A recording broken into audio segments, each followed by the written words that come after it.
नमस्कार, स्वागत है आप सभी का जनसत्य न्यूज पर। मैं हूं आपके साथ अनु सिंह। इस वक्त की एक अहम खबर बता दें, वरिष्ठ वकील प्रशांत भूषण अवमानना केस में सुप्रीम कोर्ट की ओर से आज सुनवाई का दिन, जहां कोर्ट में आज सजा के ऐलान की उम्मीद हर कोई कर रहा है। इससे पहले वरिष्ठ वकील प्रशांत भूषण ने कोर्ट की अवमानना में दोषी पाए जाने के बाद बिना शर्त माफी मांगने से इनकार कर दिया था। उन्हें 3 दिन की मोहलत दी गई थी, जिसके खत्म होने के बाद भी प्रशांत भूषण ने अपना बयान जो दाखिल किया उसमें यह कहा है कि वे माफी नहीं मांगेंगे। लेकिन अब आपको बता दें कि इस मामले में एक बड़ी खबर, एक बड़ा अपडेट आ चुका है कि सुप्रीम कोर्ट की सुनवाई पूरी हो चुकी है, जिसमें फिलहाल सुनवाई को टाल दिया गया है। प्रशांत भूषण अवमानना केस, जिसमें सुनवाई को 10 सितंबर तक के लिए टाल दिया गया है। इस वक्त की ये बड़ी खबर। आज आपको बता दें कि प्रशांत भूषण के इस मामले में आज सजा का ऐलान होना था। हर कोई ये जरूर टकटकी लगाए बैठा था कि क्या सजा प्रशांत भूषण को दी जाएगी, जिसके बाद अब खबर मिल रही है कि सुनवाई को टाल दिया गया है। 10 सितंबर तक के लिए ये सुनवाई टाल दी गई है। प्रशांत भूषण के खिलाफ 2009 में अवमानना केस में सुनवाई चल रही थी, जिस पर अब ये अपडेट है कि 10 सितंबर तक के लिए ये सुनवाई टाल दी गई है। और राजेश, हमारे संवाददाता हमारे साथ जुड़े हैं। राजेश, क्या कोर्ट की तरफ से कहा गया है?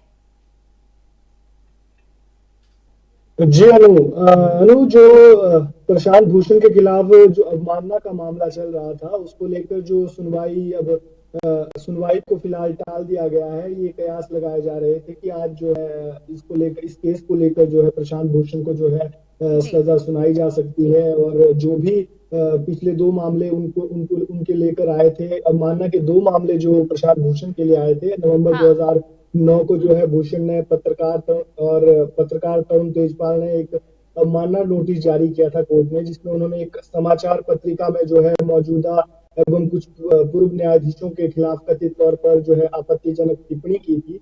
तो उसको लेकर कोर्ट ने उन्हें नोटिस दिया था। और हाल ही में उन्होंने जो मौजूदा सीजेआई है इंडिया के, उनके खिलाफ भी उन्होंने 2 ट्वीट किए थे। तो उसको लेकर भी जो है कोर्ट ने उन्हें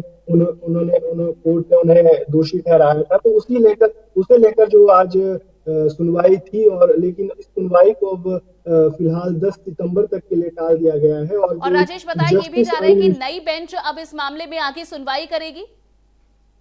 बिल्कुल बिल्कुल, जो जस्टिस अरुण मिश्रा की अध्यक्षता वाली बेंच है, उसने ये जो केस है, ये जो सुनवाई है, इसको टाल दिया है। और उन्होंने सुप्रीम कोर्ट के जो सीजेआई है उनसे अनुरोध किया है कि नई बेंच इसकी फिर से इसकी सुनवाई करे। और जो भी इस केस को लेकर ये था कि आज फैसला आ जाएगा, लेकिन ये जो सुनवाई है ये 10 सितंबर तक के लिए टाल दी गई है। राजेश, आपके पास दोबारा से लौटेंगे। इस वक्त हमारे साथ और भी लोग जुड़े हुए हैं। हमारे साथ वरिष्ठ पत्रकार रवि पाराशर जी जुड़े हुए हैं, और साथ ही सुप्रीम कोर्ट से वकील दीप्ति सिंह भी हमारे साथ जुड़ी हुई हैं। आप दोनों का स्वागत है। सबसे पहले दीप्ति जी, मैं आपसे ये जानना चाहूंगी कि आखिर कोर्ट को इतना समय क्यों लग रहा है सजा का ऐलान करने में, जब एक बार दोषी पाया गया है, जबकि अपनी मंशा साफ कर दी है प्रशांत भूषण ने भी कि वे माफी नहीं मांगेंगे। क्या वजह है कि कोर्ट, सिर्फ ऐसा लग रहा है कि कोर्ट चाहती है कि माफी मांगकर इस मामले को खत्म कर दिया जाए, और जब ऐसा नहीं हुआ तो अब सुनवाई टाल दी गई है?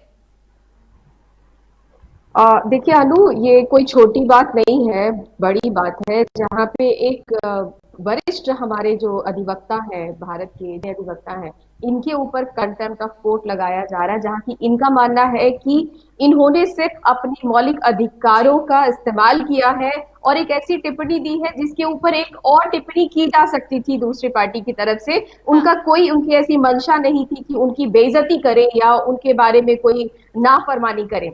पर इसको सुओ मोटो कॉग्निजेंस लेकर सुप्रीम कोर्ट ने अपने तरीके से इस केस को की व्याख्या की कि ऐसे नहीं बोलना चाहिए, और ऐसे टिप्पणी से हमारे सीबीआई की इज्जत और मान सम्मान को कहीं हानि पहुंचती है। लेकिन इन्होंने अपनी मंशा को बिल्कुल साफ कर दिया है, और डे 1 से प्रशांत भूषण जी बहुत ही क्लियरली कह रहे हैं कि मैं ना तो माफी मांगूंगा, ना ही इसके ऊपर मुझे पूरी तरह से बोलने का मौका दिया गया है। देखिए अनु, किसी भी केस में 2 पक्ष होते हैं, एक जो जिसने केस वाद लगाया है, और एक प्रतिवादी जिसको पूरा मौका मिलना चाहिए जो अपनी बात कह सके, जो अपना प्रूफ दे सके।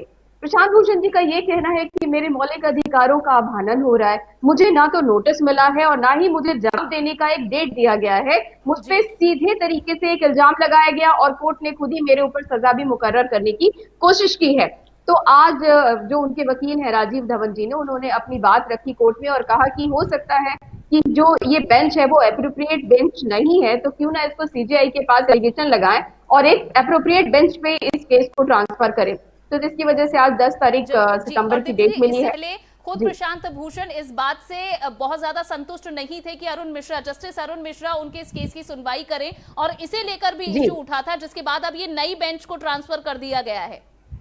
जी जी, एक्चुअली बहुत पहले से भी कुछ टसल जैसे कह सकते हैं कि आपस में रही है और अरुण मिश्रा जी के ऊपर इनको लगा कि कहीं मुझ पे न्याय ना कर पाए मुझसे, और हो सकता है कि बायसनेस की वजह से कुछ ऐसे ऑर्डर आ जाएं जिससे कि पूरी जिंदगी दोनों ही पक्षों को कहीं ना कहीं इसके लिए पश्चाताप हो सकता है, जिसकी वजह से प्रशांत भूषण जी ने आवाज उठाई कि इस बेंच से हटाकर मेरे केस को किसी दूसरे केस बेंच में दिया जाए। रवि जी, आपको क्या लग रहा है, किस तरह से आप इस वक्त ये जो फैसला लिया गया है कि सुनवाई को टाल दिया गया है सजा के ऊपर जो आज होनी थी, और साथ ही नई बेंच को अब ये मामला ट्रांसफर किया जाएगा, क्यों लग रहा है कि एक शख्स जिसे दोषी पाया गया है और जिसको माफी मांगे जाने की एक मोहलत भी दी गई, नहीं मांगी गई, तो सब चीजें इतनी एविडेंट है और सुप्रीम कोर्ट में ये पूरा केस है, तो बावजूद सजा के ऐलान में देरी क्यों हो रही है? आपको क्या लग रहा है कि आखिर इस मामले को क्यों अब आगे टालने की कोशिश की जा रही है?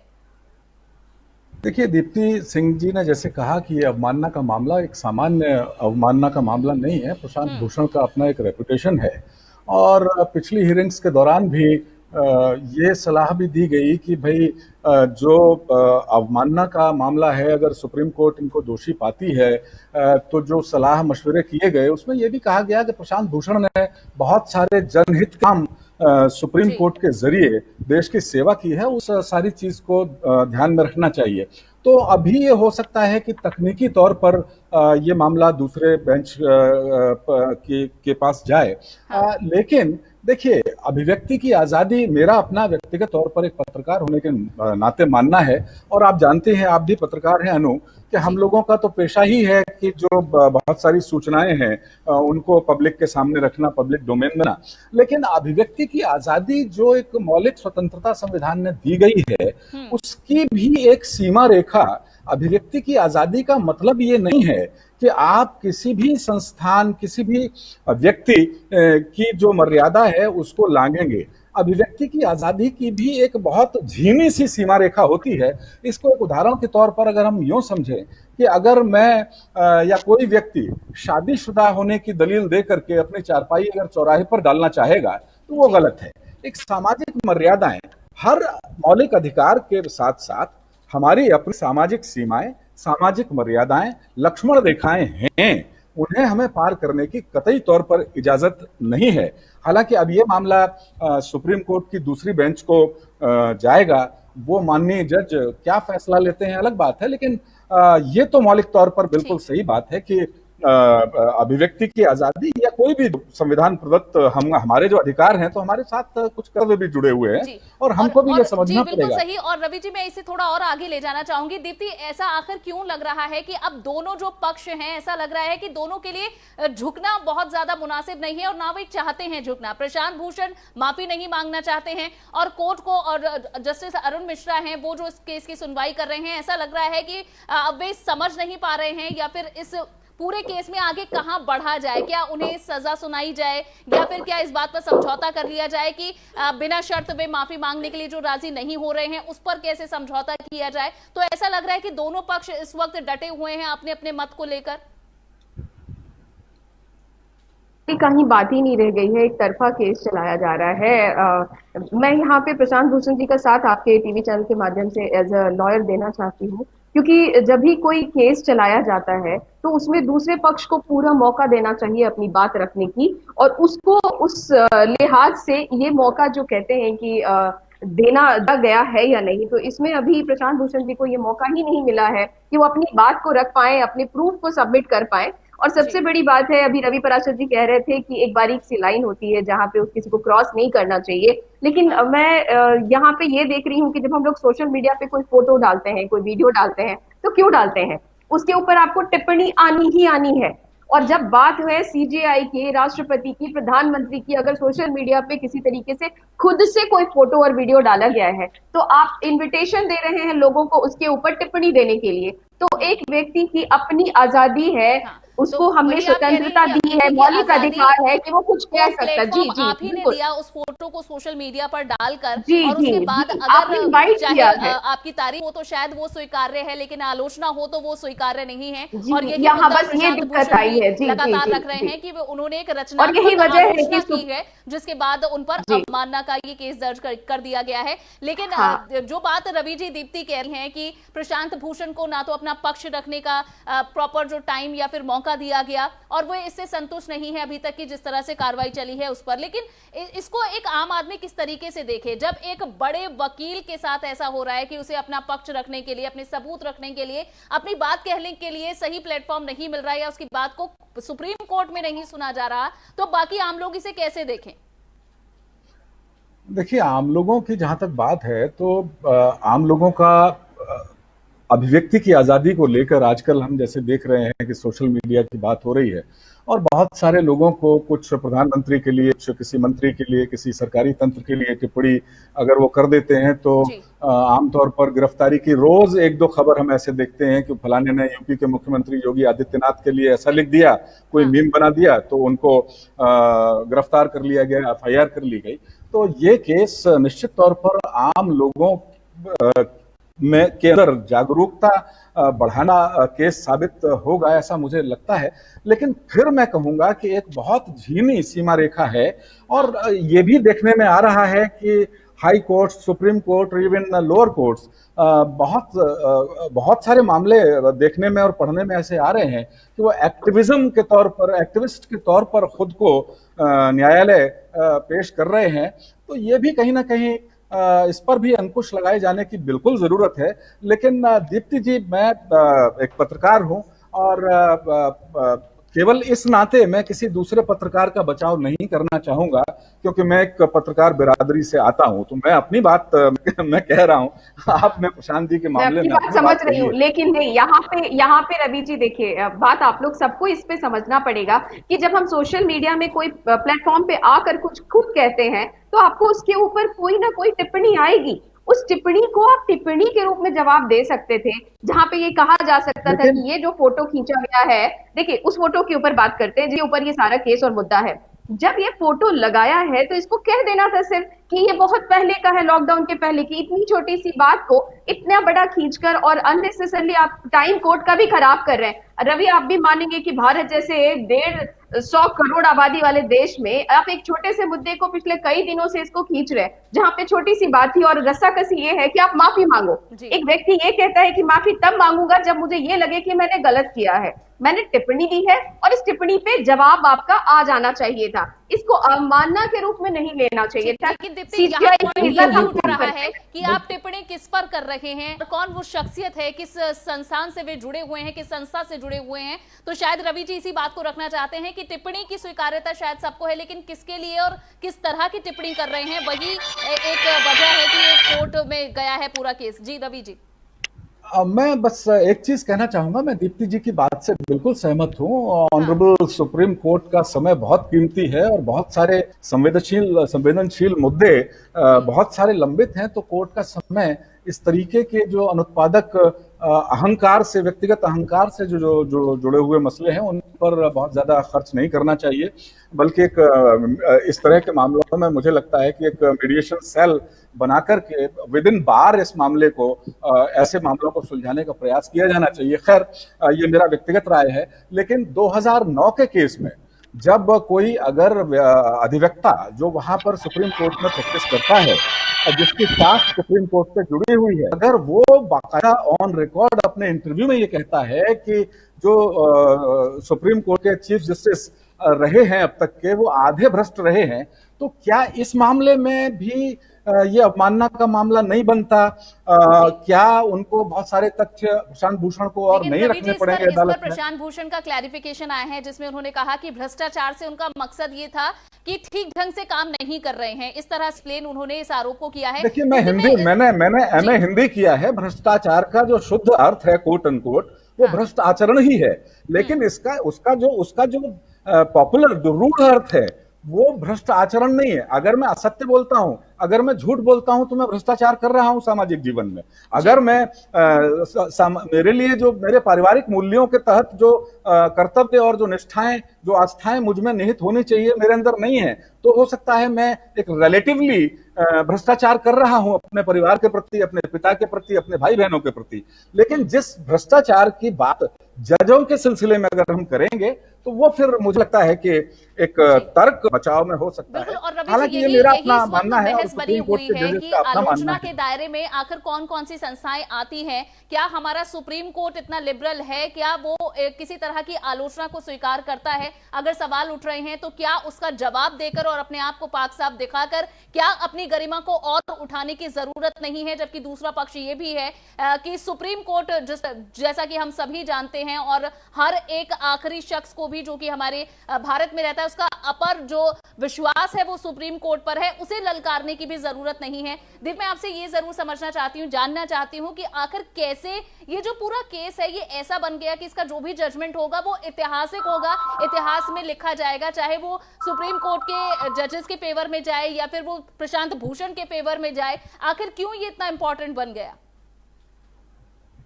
देखिए, लैंडमार्क तो होगा जब ये इसके ऊपर जजमेंट आने वाला है, तो उस पे जरूर से इसके इतिहास में ये लिखा जाएगा कि एक वकील ने इतनी जरूर साहस दिखाई थी कि जब लॉकडाउन हुआ और बड़े बड़े लोग ऊटपटांग हरकतें कर रहे थे, तो उस वक्त आपकी अभिव्यक्ति की आजादी को भी कहीं खत्म किए जाने की बात चल रही थी। आप सोशल मीडिया में के प्लेटफॉर्म पे खड़े हैं जहां आप अभी एक्टिंग जज नहीं है, ना ही अभी कोर्ट का मसला चल रहा है, ना ही आप कोर्ट के अंदर खड़े हैं, और ऐसे समय पे आपके ऊपर कोई टिप्पणी की जा रही है, लेकिन आपके रसूख को बहुत ज्यादा चोट पहुंचती है। तो मैं एक बात समझती हूँ कि मैं सामने से अगर टिप्पणी कर रही हूं तो आपके भी कहीं आचरण को कंट्रोल किए जाने की जरूरत थी। ऐसे समय में क्या जरूरत थी इस तरीके के पिक्चर पोस्ट करने की? जब आप अपनी अभिव्यक्ति की आजादी का इस्तेमाल कर रहे हैं, तो सामने वाला जब इस्तेमाल कर रहा है तो उसमें अवमानना कहाँ दिखता है?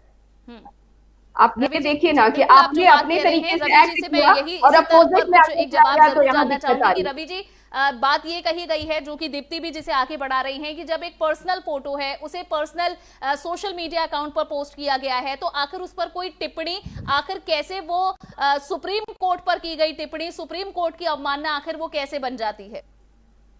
बात लॉजिकल है, दीप्ति बिल्कुल लॉजिकल बात कह रही हैं। अगर मैं मेकअप करके, मैं साड़ी पहन के अगर अपने मोहल्ले में अपने इस कमरे से बाहर निकलूंगा, तो जाहिर है कि जो बाहर मुझे देखेंगे वो उस पर टिप्पणी करेंगे। तो एक व्यावहारिक सी बात है। लेकिन अब क्योंकि ये मसला सुप्रीम कोर्ट ने सुओ मोटो मतलब खुद संज्ञान लेते हुए, खुद पहल करते हुए उठा लिया है, तो इस पर बहुत ज्यादा टीका टिप्पणी की मुझे लगता है कि हम लोगों को भी बाहर के मंच पर बचना चाहिए और न्यायालय के विवेक पर छोड़ना चाहिए कि क्या फैसला होता है। जरूरी नहीं है कि इसमें प्रशांत भूषण को हर हाल में कटघरे में खड़ा ही किया जाएगा अंतिम तौर पर। तो फैसले का इंतजार करना चाहिए, न्यायालय की गरिमा के अनुकूल होगा। और इस बीच इससे जुड़े हुए जो विभिन्न पहलू हैं उन पर भी चर्चा की जरूरत है, जिस पर रवि जी लगातार हम आपसे बात तो करते रहते हैं। और दीप्ति, आपसे भी हमें ये समझना बहुत ज्यादा महत्वपूर्ण है कि आखिर जो इस वक्त पूरा केस चल रहा है और प्रशांत भूषण को लेकर अब 10 सितंबर तक दोबारा से ये पूरा केस जो टल चुका है, आप ये बताइए कि आखिर क्यों है कि असहिष्णुता का मुद्दा जो है वो देश के अंदर कहीं कभी राजनीतिक पार्टियों के बीच रहता है तो कभी अन्य लोगों के बीच रहता है, लेकिन अब ये सुप्रीम कोर्ट तक असहिष्णुता, इंटॉलरेंस का मुद्दा पहुंच गया है। तो आखिर किस तरह से देश के अंदर, क्योंकि आप एक वकील हैं और देश के और लोगों के अलग अलग जुड़े हुए मुद्दों को ये उठाती हैं, तो ये एक महत्वपूर्ण मुद्दा है कि देश में ये असहिष्णुता की जो बहस है, आखिर इसे आप कैसे देख रही हैं? देखिए, ये मुझे लगता है कहीं ना कहीं अहंकार, जो हम लोगों ने स्टार्टिंग में ही बात की थी कि अहंकार वाली बात दिखाई दे रही है। हर किसी को अपनी शक्ति और वजूद को दिखाने और बताने की जरूरत लग रही है, जहां की अगर हम में से अगर कोई भी सहिष्णु हो और थोड़ा सा बड़ा दिल रखे और इस चीज को हंसते हुए टाल दे, तो बहुत बड़े से बड़े झमेले को टाला जा सकता है। यहाँ पे अगर हम लोग व्यक्तिगत तौर पे सर्वोच्च न्यायालय की तरफ से ये उम्मीद करते हैं कि सीजीआई की तरफ से हंसते हंसते टिप्पणी इस पे आ जाता और कहते कि नहीं, ये फोटो तो पहले लिया गया था, जो कि बाद में उन्होंने अपनी तरफ से लिखा भी है एक्सप्लेनेशन में लेकिन ये उसमें कह देते तो ये बात, ये मुद्दा यहाँ तक नहीं आती। उसी तरीके से आपके सवालों के जवाब में अनु, जब राजनीतिक पार्टियों की भी बात कर रहे हैं, तो हम सब किसी न किसी घमंड में चूर हैं, हम सब किसी न किसी ऐसे अनदेखे से गर्व और अपने आप को राजा महसूस कर रहे हैं, जैसे हमारे सामने सब लोग इतने बौने हैं कि कोई कुछ नहीं कह सकता। तभी तो हमारे मौलिक अधिकारों के बहुत ज्यादा हनन होने की बात आज प्रशांत भूषण कह रहे हैं कि कहीं ऐसा तो नहीं कि हम इस लेवल पे पहुंच गए इंटॉलरेंस में कि अपने मौलिक अधिकारों की रक्षा तो कर पा रहे हैं, देख पा रहे हैं, लेकिन सामने वाले के मौलिक अधिकार भी हमारी तरह समान है, वो नजर नहीं आ रहा है। ठीक, और ये बहुत वाजिब सी चीज है जो दीप्ति कह रही हैं रवि जी की, जो मौलिक अधिकारों का संरक्षण है वो इस सहिष्णुता के मुद्दे से कहीं ना कहीं जुड़ा हुआ बेहद जरूरी है। और अलग अलग स्टेजेस पर जब हम इस बहस को लेकर जाते हैं और उसका दायरा बढ़ता हुआ देखते हैं, बड़े बड़े लोगों को उसके दायरे में आता हुआ देखते हैं, तो कैसे आप इस चीज को आंक रहे हैं, कैसे इसका विषय देख रहे हैं? क्योंकि ये बहस लगता नहीं कि अभी तक की चर्चाओं से भी कहीं खत्म हो पाई है, या फिर हम एक डिसीजन पर पहुंच पाए हैं कि ये जो असहिष्णुता है या फिर जो अधिकारों का हनन ना होना है, ये क्योंकि कहते हैं कि अधिकार और कर्तव्य एक दूसरे के पूरक हैं, तो इसकी लाइन कैसे ड्रॉ होगी? कैसे माना जाएगा कि आप सहिष्णु हैं और जो लोग सहिष्णु नहीं तो उनके ऊपर ज्यादा उनकी गरिमा को हानि पहुंचाने की ना कोशिश की गई हो?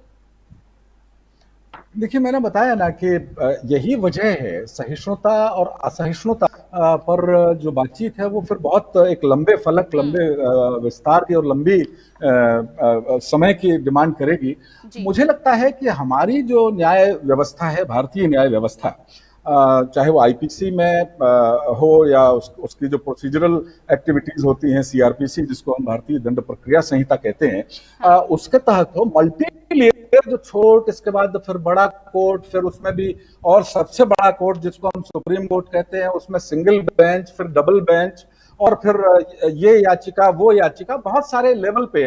देखिए, संविधान एक है, आईपीसी के जो प्रावधान है वो एक हैं, लेकिन जो लोअर कोर्ट्स में बहुत सारे मामले जो फांसी की सजा दे दी जाती है जिन मामलों में, वही मामले हाई कोर्ट में जाके पलट भी जाते हैं, कम सजा हो जाती है, लाइफ इम्प्रिजनमेंट हो जाता है या बरी भी हो जाते हैं कई बार।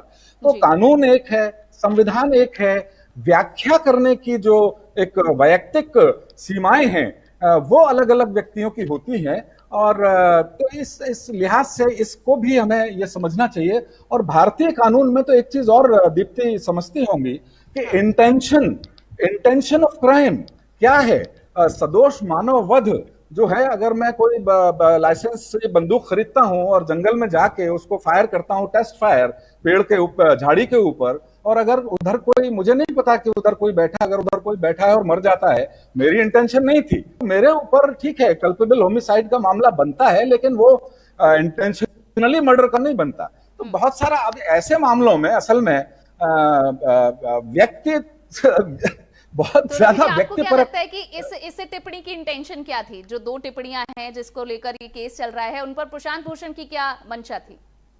देखिए, मैं बिल्कुल जज नहीं हूं। जाहिर है कि प्रशांत भूषण की जो भी मंशा थी, उन्होंने वो टिप्पणी कर दी, और उस टिप्पणी से जिन्होंने सुओ मोटो केस लिया वो आहत हो गए। तो अब ये बिल्कुल एक क्या कहें इसको, एक वैसा मामला है जो व्यक्ति के ऊपर डिपेंड करता है। न्याय व्यवस्था अगर हमारी, देखिए मैं फिर कहूंगा, वही दोहराऊंगा कि अगर वाद एक है, परिवाद एक है, मेरा झगड़ा आपसे कुछ है, तो मैं क्यों नहीं एक कंप्यूटराइज सिस्टम बना लेता हूं, उसमें मैं अपनी शिकायत डाल दूं, वो निर्णय दे देगा। ऐसा नहीं होता है। इसीलिए बहुत सारे फैसलों की व्याख्याएं अलग अलग जज, अलग अलग अदालतें, जज नहीं कहूंगा, अलग अलग अदालतें अलग अलग तरह से की हैं। बिल्कुल ठीक। और दीप्ति, आखिर में मैं आपसे ये जरूर जानना चाहूंगी, क्योंकि अभी तक सजा होगी या नहीं होगी तो उस पर वो कितनी सजा होगी, कैसी सजा होगी? आप वकील हैं, आप जरूर इस पर अच्छे से हमें बताएंगी। तो इस तरह के केस में, क्योंकि अब दोषी पाया गया है अवमानना का प्रशांत भूषण को, और माफी से काम नहीं चलने वाला, प्रशांत भूषण ने भी मना कर दिया है, तो आगे इस पर किस तरह का जजमेंट आ सकता है कोर्ट का?